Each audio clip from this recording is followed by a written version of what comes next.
was amazed by this man who just spoke in a language I did not understand.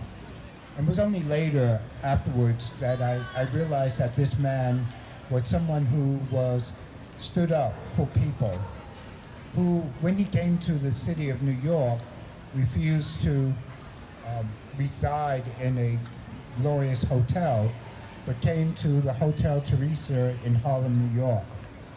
It was at that time when I was a young boy that I began to listen to what they had to say. I realized that this man represented the people of Cuba, and what they stood for was resistance to tyranny, resistance to a power that is known, the imperial power of the United States. And they had the ability to stand up in spite of the forces used against them. A few years later, as I heard and discovered more about the people in Cuba, I discovered not only that they stood and resisted the United States, but they stood in solidarity with freedom fighters throughout the world.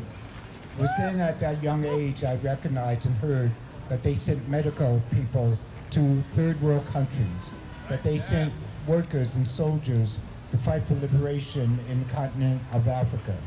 That I realized that this people, the Cuban people, were standing for freedom in spite of all that we hear from our mass media.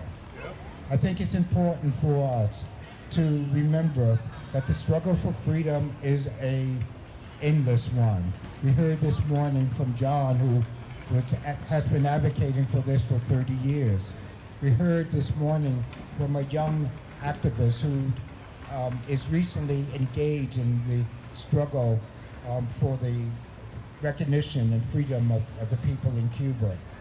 No matter whether you've been in this struggle for 30 seconds or 30 years, it is a struggle in which we are united with freedom-loving people throughout the world. And so I conclude by saying that regardless of the struggle and the hardships we face, we must remember the recognition and the strength of the people on that island 90 miles off of the coast of Florida, who have been able to say for these 60 years, we stand as freedom-loving people, and regardless of what you say or what you do, we stand in solidarity with the freedom struggle of all people throughout the world. Thank you so much.